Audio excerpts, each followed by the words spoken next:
Okay, good morning. We'll go ahead and get started.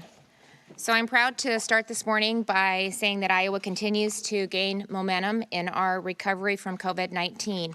Our 14-day and 7-day statewide average positivity rate is 3.9%.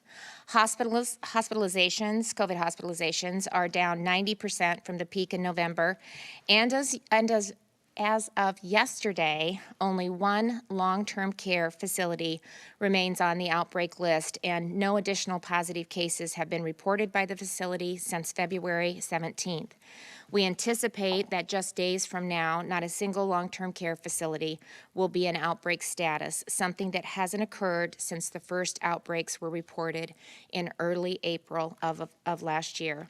The vaccine is working, and life is getting back to normal. By the end of this month, every long-term care facility in our state will have completed the federal vaccination program. Currently, vaccine providers are making their final stops in facilities where some residents or staff need their second and final dose of the vaccine. More than 90% of long-term care residents and approximately 60% of staff have chosen to be vaccinated. And it's made a tremendous difference in protecting our most vulnerable Iowans from the virus. Nationwide, more than 3 million doses of vaccine have now been administered within nursing homes through the Federal Long-Term Care Pharmacy Partnership, which last week prompted CMS and the CDC to finally expand long-term care visitation options, which have been limited for nearly a year. The updated guidance released last week allows responsible indoor visitation at all times and for all residents, regardless of vaccination status or resident or visitor, with some exceptions. Finally, families can be reunited with their spouses, parents, and grandparents in person and without barriers. While we've celebrated some important milestones in our COVID-19 recovery over the last few weeks, I can't think of a single one that's brought more joy than this one. Today, I'm pleased to welcome Danny Etema, administrator of Hawkeye Care Center in Dubuque, and that's a senior living community that accommodates a variety of living options, including assisted living and long-term care. On Monday morning, Hawkeye Care Center reopened visitation for their residents, and I've asked Danny to share their experience, how they prepared to reopen, and the reunions that have occurred since. Danny?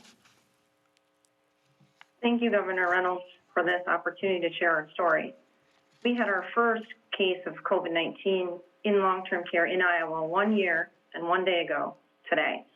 Then the federal government closed all visitations to nursing homes. We were not able to give any type of notice to our families. That day, no one would have expected us to be doing this for a full year. Since that time, our residents, staff, and families have endured one of the most difficult times of their lives.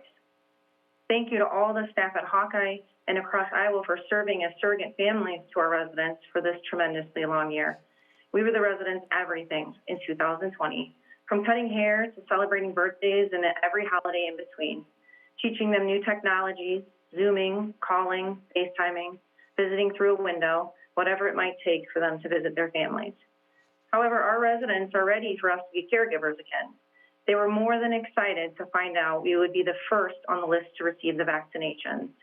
You would have thought we were giving them a winning lottery ticket. Our staff lined up to get vaccines knowing they were protecting our residents, that they could finally see the families again. Once residents were vaccinated, they wanted to know what's next. When does my family get to come in again? Last week, when we heard the news, we were able to open up again. Our residents and families could not wait to come in and visit. Once the email went out about visiting, we immediately started getting phone calls. In the beginning of the pandemic, I remember a husband telling his wife that this was just like when he was going into the service. He was going away, but he'd be back when he could come in safely. He came back, just like he had done many years ago.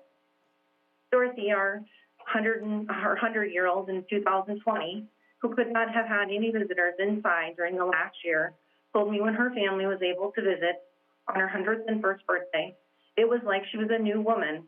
Sure, they talked on the phone and through the window, but nothing beats seeing your family in person. It amazed me that she was so positive about the situation, and she felt brand new again at 100.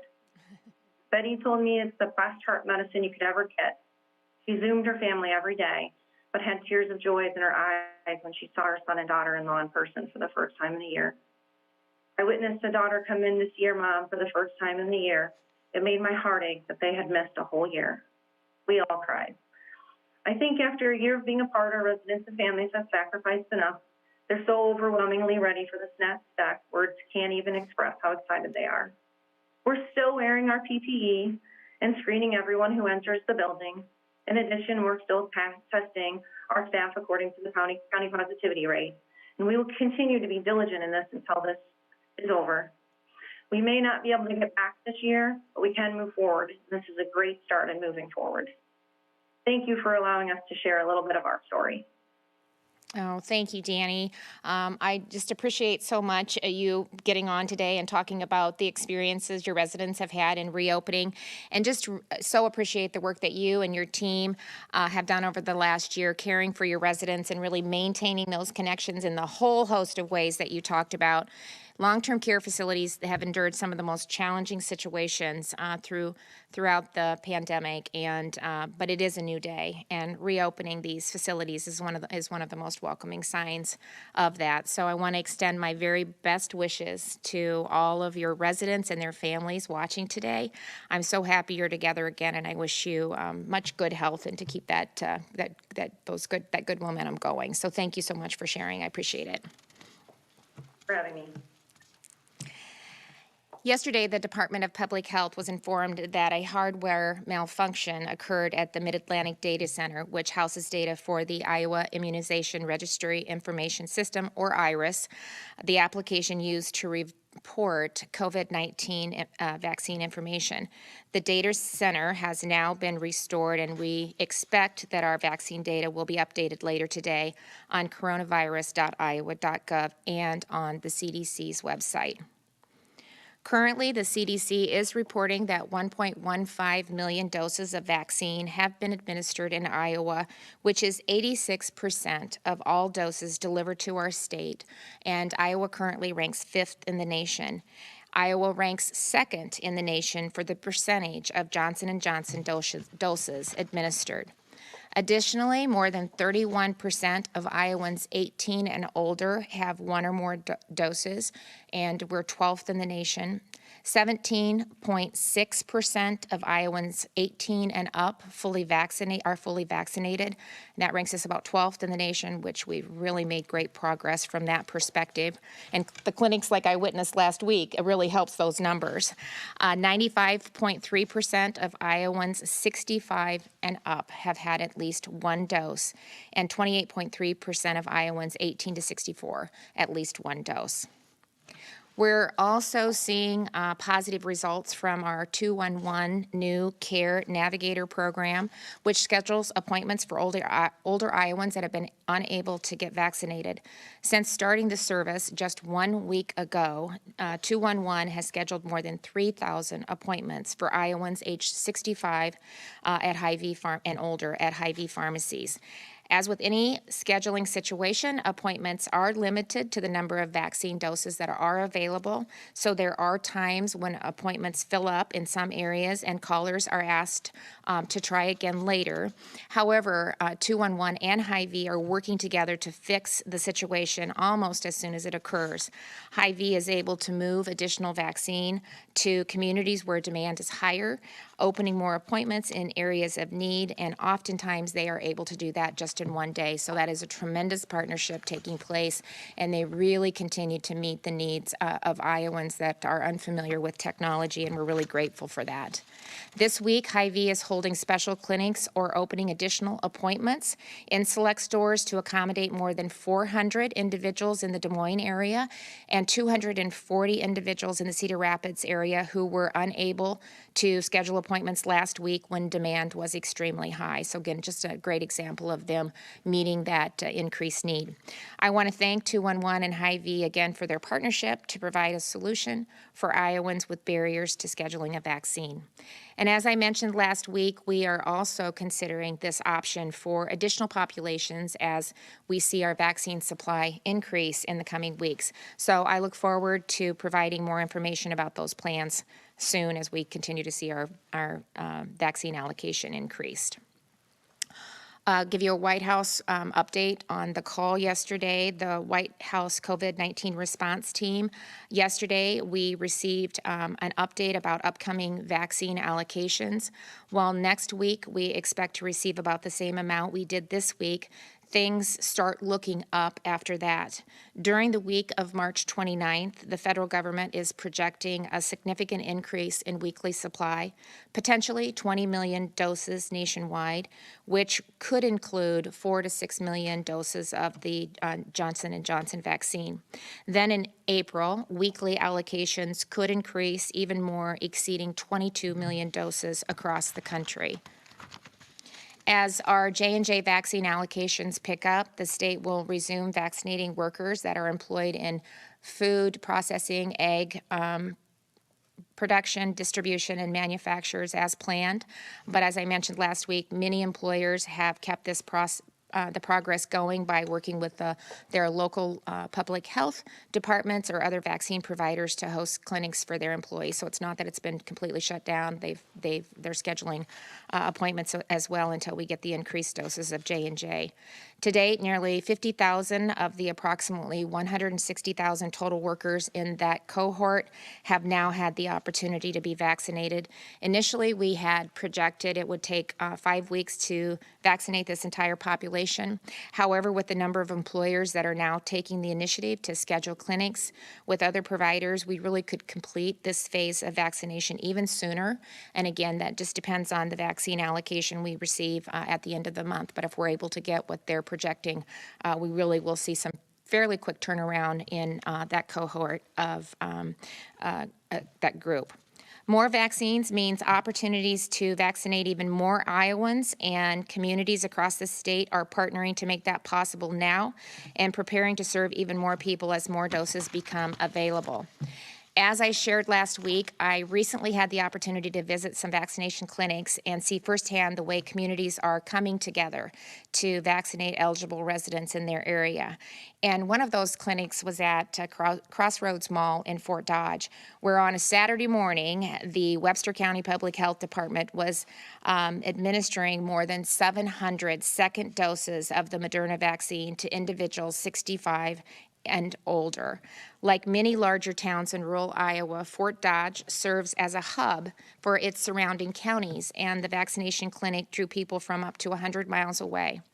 Not only does this type of clinic ensure that more individuals are vaccinated in a timely manner, it also reduces some of the pressure on smaller surrounding communities where vaccine supply is most limited at this time. So our goal, of course, is to vaccinate as many eligible Iowans as possible, as quickly as possible, so that the supply increases, that we continue, so that as supply increases, we can continue to expand. Webster County is a great example of how communities are working together to put the infrastructure and processes in place so that they can continue to scale up vaccination efforts as more Iowans become available. Today, I am so pleased to be joined by Carrie Prescott. She's the director of the Webster County Public Health Department, and she's going to share with you how her team is coordinating mass vaccination clinics to best serve their region. Carrie?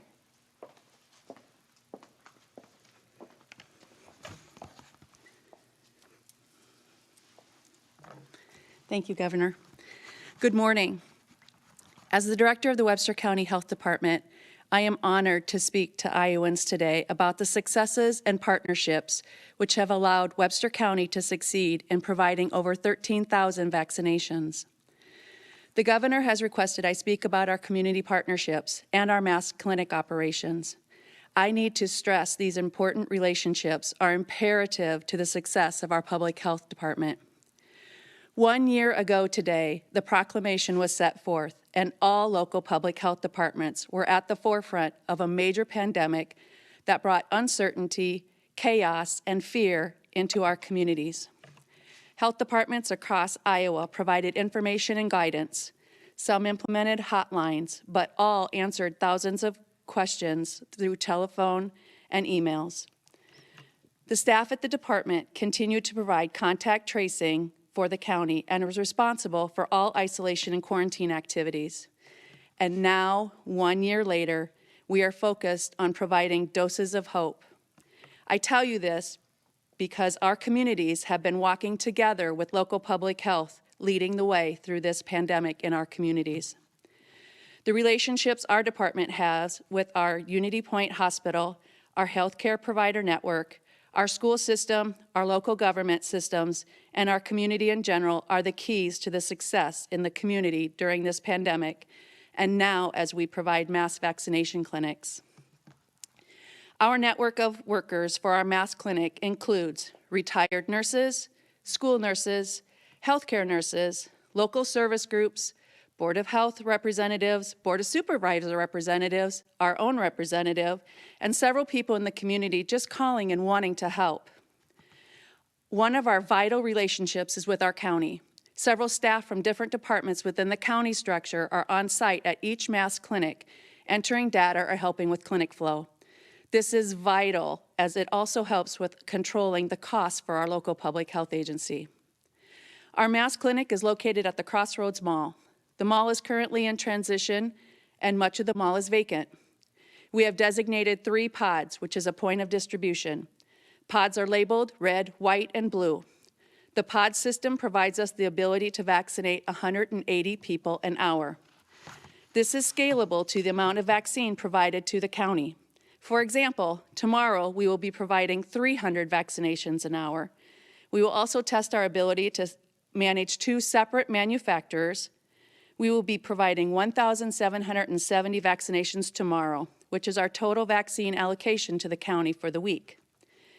We have the capacity to do more if the vaccine was available, and we have the capacity to add another manufacturer.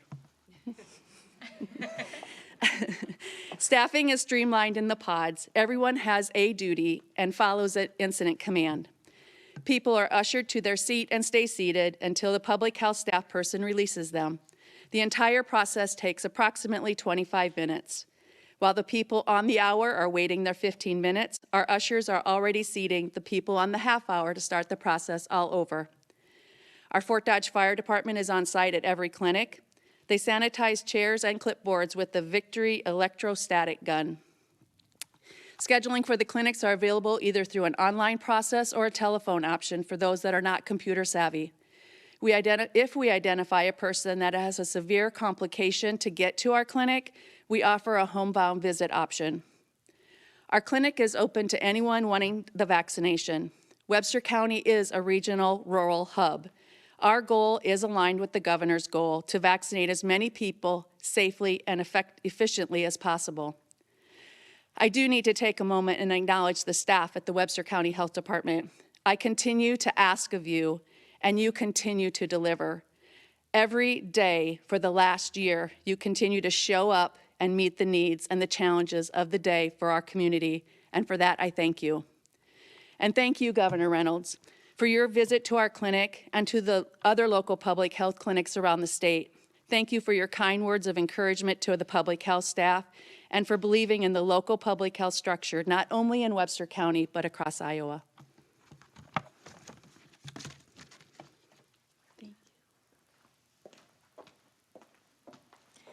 Thank you, Carrie. And I said it then and I'll say it again. I just really commend you, your leadership and your team, and just the collaboration that I witnessed that day. It was seamless, the way that they were moving people in, getting them vaccinated, answering any questions, and moving them out for the next group to come back in. And we talked a lot about, if you get me more vaccine, we can expand and scale. I promise you we can do that. And they are doing that. And it is a great example of what other communities can emulate as well. And so I just want to say thank you for sharing the information today.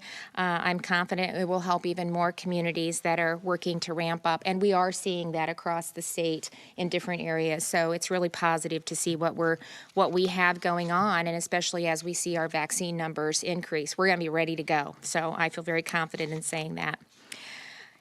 In the last couple of weeks, more and more people have commented that it feels like we've turned a corner, and I believe we have. Iowa's recovery is in a strong position. We've proven that we can manage the virus while responsibly moving ahead with our lives.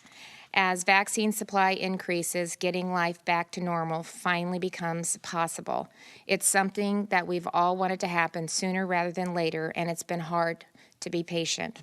But now that our national vaccine supply is projected to significantly increase in the next 2 weeks, and Iowans have demonstrated our ability to work together and ensure vaccine is administered efficiently and responsibly, I'm confident that we're prepared to open up even more. Today, I'm announcing that all Iowans will be eligible for vaccination starting Monday, April 5th, as long as the vaccine allocation increases, as we've been told and as we are expecting. Getting vaccinated is the most important thing that each of us can do to ensure that our state's recovery from COVID-19 is both strong and sustainable. We all want life to get back to normal, for our businesses to rebound, for our high school seniors to graduate together, our church communities to gather again fully in person, and our families to be reunited. All these things are possible and soon. But like everything else over this past year, it will depend on all of us doing our part for the greater good. So please, let's pledge that you'll be vaccinated as soon as you can and encourage your family members, friends, and coworkers to do the same. And we're all in this together, so let's finish strong together. And I think that we are going to get that accomplished. So with that, I'll open it up for questions. Governor, there were several polls that came out last week, national polls, and they indicated that Republicans, and a lot of Republican men, were not going to get the vaccine, and a lot of Trump supporters. And I'm just wondering why you think that is, and would you encourage them to change their mind? Well, I'm encouraging all Iowans to do it. As I just indicated in my remarks, I think it's the right thing to do for the greater good. It's a personal decision. Individuals will make that decision. It's one of the reasons I wanted to also assure Iowans that all 3 vaccines were good vaccines. That's one of the reasons that I got the J&J last week, to show that, I think it is important to get the vaccine. It's why I got the vaccine. It's why Kevin got the vaccine. So we'll continue to educate Iowans on why it's important and why they're safe and why it's the right thing to do. And I think we continue to see, the longer we get into this and more people are being vaccinated, our numbers are really pretty good. I think you'll see more and more people reconsider that and maybe circle back and get the vaccine. So, there's a little bit of that hesitancy at the beginning. We actually saw that in our long-term care pharmacy or long-term care rollout with staff. As we came back a second time for the second dose, we saw more of them step in and get that first dose. So we're still at about 60% there, which mirrors the national average. But I still think we're going to continue to pick those up as we move forward. Anecdotally, I'm hearing really good participation and uptake rate with our educators and staff. So I think that's a really positive thing. So I think if we keep focusing on the positive and and the numbers that we're generating from our population, I think you're going to continue to see that drive up. Governor, how do you plan on helping Iowans who not only are not that internet savvy, but may not even have a smartphone? Will people under the age of 65 be able to call 211 and get help in scheduling? So we're looking at that, and we're kind of assessing what that looks like for the next phase. We're going to go another at least full week because there's still a need, and we're seeing increased numbers. And as I indicated, Hy-Vee and 211 are adapting and relocating vaccine where we're seeing some of the larger numbers.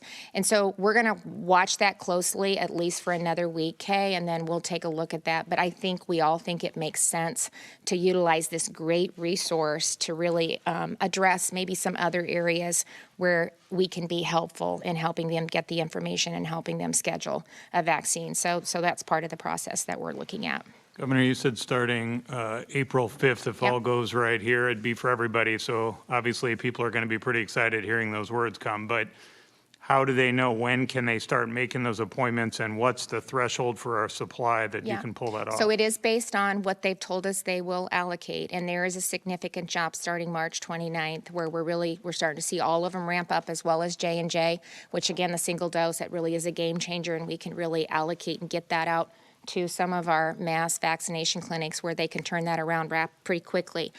So next week, we'll have the White House call on Tuesday before the press conference next week. So I should be able to give another update to Iowans to what that looks like, to make sure that they've confirmed what they told us this week, that still stands. And possibly, Dave, there could be even some additional vaccines. But I'll know that by Tuesday, so I'll be able to give an update on Wednesday. We're still a full week out to where we could open that up, and I think that will allow us, with the additional J&J, to get in there and get some of the manufacturing, that tier that we're working on, to get them hopefully wrapped up, and then that will allow us to distribute a lot of vaccine throughout the state to meet the needs of everybody else that we're rolling into the allocation. Are they already giving you specific potential weeklies? Yeah, projections. So can you say what that is? Well, I did. I mean, so this Like week nationally, but what about our states? Yeah, well, then we get it. It's about 10%. I mean, 1%. What did I say? 10. It's about 1%. So, I mean, you can kind of do the math. That's what we're basing on what they tell us and what we've been getting from the projections that are nationally. So you can do the figure that. And we can give you, let's see, we'll know some of them, not everything will I know all of them by next Wednesday, Kelly? Ideally, I should. They're getting better at that too as they get them more stabilized. We're getting the notification even sooner, and that allows us to get into the system and allocate it to our local partners so that they can prepare to provide the vaccines to their So the math residents. is 1% of 20 million? Yeah, right, approximately. Ramping up fully to 29. 29 million, okay. Ramping up. I mean, it's continually ramping up. The 1st of April, the numbers look really good. Governor, Iowans have been turning to third-party services put together by volunteers to find appointments for vaccines. Is the state going to change its system at all, like to allay any kind of appointment crunch, especially if we open up to? Well, it's still a supply issue. So, we're getting the vaccine out. I think some of the numbers are really reflective of whatever comes in, we're getting it out. They're going to, how many did you say you're doing tomorrow? 1,770. And that's their whole allotment for the week, and they're going to administer those tomorrow. So we are getting individuals scheduled, and I appreciate other individuals that are helping Iowans with scheduling. That's great. I appreciate their efforts in helping their fellow Iowan get an appointment, but we're just still limited by the supply. And so as we continue to see those increase, I think I'm answering your question. We're going to continue to see those open up. So will Iowans still be hitting refresh on the Hy-Vee appointment website in a couple Well, of weeks? I mean, when they get the vaccine and when they have it available, then you can go on. 211 is an option. You can go on through Vaccinate Iowa. That'll trigger you into their websites. They will, you'll know when they're up, and then, there's just other options that you can, your local public health is another option to help schedule. So it's the same resources that we had to help Iowans get scheduled. Governor, what's the rationale for the state not disclosing the vaccine refusal rates at the privately run nursing homes? Wouldn't that be good information for consumers to have? Clerk, we're not custodians of that record, so we disclose vaccination rates at the facilities that we own and operate. So Glenwood, Woodward, the Veterans Home, and we've made that decision because the state operates those facilities. There's not a requirement to report that information to the state, not to DHS, not to DIA, and not to the Department of Health.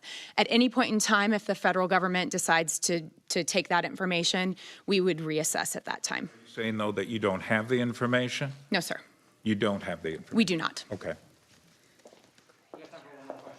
Okay, so I guess just not great at math. So we've been getting something like 100,000? Well, I'm not going to try to do it up here. So let's both agree on that. If you need some specifics on numbers, I'll make sure and have the team. No, so we've been getting what, roughly 100,000 doses? Oh, let's see. I think I do a have some of week? that. Like March 1st, we got about 118,900 doses. March 8th, it ticked down. Remember, we knew that was going to happen because J&J, there was an influx of that. We're about down to 94,890. This week, do you know the projection for this week? It's not on my notes. 86,540. I thought it was pretty sure, 86,540. So, and then, so then next week, we'll see that start to, I mean, it sounds like they're talking about doubling or even, I mean, if you're talking. It's significant. Yeah, okay. Yeah. Okay, We well, feel, okay, that we just feel gives us- really, it needs to be a reality. Right. But right now, if we're able to ramp up in a manner that they're projecting, and we're ready to go. It'll be good news for Iowans. I guess just some of the questions have been asked here. So you feel confident that we have the system in place that if everyone is eligible for a vaccine in Iowa as of April, there will be a system there Yeah. to get people Well, we're logged working on it in? every day. So Okay. every single day, the team looks at what we're doing, looks for opportunities. That's why I'd carry here today to talk about what they've done and say, here's what's possible. And if we can be a help in facilitating that as we start to see our allocations increase, there will be opportunity for that to happen. So, we're working on different partners, whether it's United Way, whether it's our hospitals, our local public health.